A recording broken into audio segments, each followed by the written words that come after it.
বাংলাদেশের একজন মহিলার সহবাস করার স্বাভাবিক সময়সীমা কত? এবং কোনো মহিলা যদি উত্তেজক পিল বা মেডিসিন খান, খেয়ে তিনি কত সময় ধরে স্বাভাবিকভাবে মিলন করতে পারবেন? অনেক নারী এবং পুরুষ এই বিষয়টা জানতে চেয়েছিলেন। হ্যালো ভিউয়ার্স, আসসালামু আলাইকুম, welcome back to my channel. তো বন্ধুরা, চলুন চলে যাই মূল আলোচনায়। প্রথম যে প্রশ্নটি আপনাদের ছিল যে একজন বাংলাদেশি মহিলার সহবাসের সময়সীমা কত? এখানে সময় বলতে সাধারণত পেনিট্রেশনের যে সময় এটাকে বোঝানো হয়েছে, অর্থাৎ একজন নারী যখন মিলনের পর্যায়ে থাকেন এবং তার হাজবেন্ড যখন তার ভ্যাজানাতে পেনিস প্রবেশ করিয়ে পেনিট্রেশন করতে থাকেন, এই সময়টাকে কিন্তু বলা হয় প্রকৃত মিলনের সময়। আর একটা বিষয় হচ্ছে, গবেষণা অনুযায়ী দেখা যায় যে এটার গড় সময়টা হচ্ছে 5 থেকে 15 মিনিট। তবে অনেক ক্ষেত্রে দেখা যায় এটা 3 থেকে 20 মিনিট বা তার থেকে বেশি সময়ও কিন্তু স্বাস্থ্যকরভাবে ধরা হয়।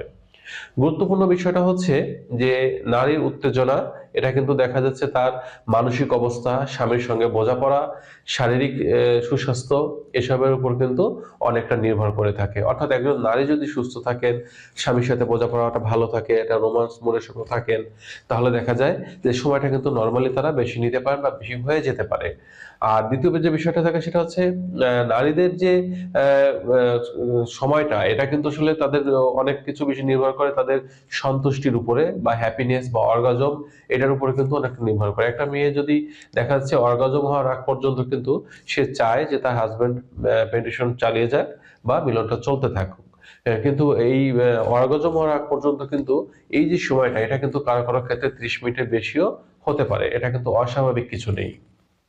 এখন একটা বিষয় হচ্ছে, দ্বিতীয় যে প্রশ্নটি আপনাদের ছিল যে উত্তেজক পিল বা মেডিসিন যদি কোনো নারী খায় তাহলে তিনি কত সময় নিতে পারবেন।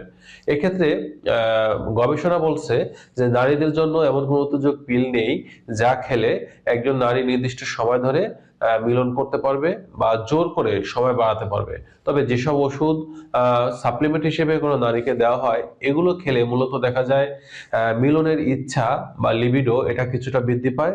এর পাশাপাশি দেখা যাচ্ছে যে ভ্যাজাইনাল যে ড্রাইনেস বা আমরা বলে থাকি যোনি শুষ্কতা, এটা কিছুটা উন্নতি হয়ে থাকে, জায়গাটা লুব্রিকেশন, পর্যাপ্ত লুব্রিকেশন অবস্থার সৃষ্টি হয়, পিচ্ছিল হয়। এবং এর পাশাপাশি হরমোনাল যে ভারসাম্য, অনেকে দেখা যায় হরমোনাল ভারসাম্য ঠিক থাকে না, অর্থাৎ ইস্ট্রোজেন হরমোনটা কমে যায়। এক্ষেত্রে ইস্ট্রোজেন হরমোনটাকে বৃদ্ধি করতে কাজ করে এবং ব্যথা বা অস্বস্তি, জ্বালা যন্ত্রণা, এগুলো কিছুটা কমাতে কাজ করে থাকে। ফলে দেখা যায় মহিলা আরো স্বাচ্ছন্দ্য এবং উত্তেজিত এটা অনুভব করেন এবং মোটামুটি দীর্ঘ সময় ধরে সে মিলনটা করতে পারেন। এবারে সে যে পিল খাওয়ার পরে বা উত্তেজক মেডিসিন যদি খাওয়ার পরে কোনো নারী সহবাস করেন, সেক্ষেত্রে দেখা যায় তিনি 10 থেকে 30 মিনিট বা তার থেকে বেশি সময় ধরে মিলনটা চালিয়ে যেতে পারেন, যদি তিনি কোনো অস্বস্তি, কোনো প্রকার ব্যথা কষ্ট অনুভব না করেন।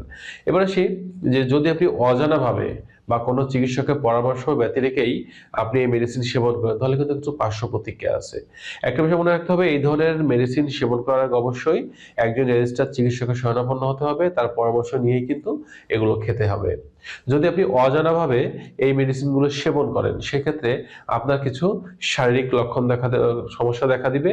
তার মধ্যে লক্ষণগুলো হচ্ছে, আপনার শরীরে হরমোনাল ইমব্যালেন্স দেখা দিতে পারে, আপনার পিরিয়ড অনিয়মিত হয়ে যেতে পারে বা বন্ধ হয়ে যেতে পারে, আপনার ভ্যাজাইনাল ইচিং বা চুলকানি বা এই সমস্যা দেখা দিতে পারে, আপনার ভ্যাজাইনাল ড্রাইনেস দেখা দিতে পারে, এবং আপনার মিলনে অনীহা বা যেটাকে আমরা বলি ফিমেল ইরেকটাইল ডিসফাংশন, এটা পার্মানেন্টলি ভাবে আপনার দেখা দিতে পারে।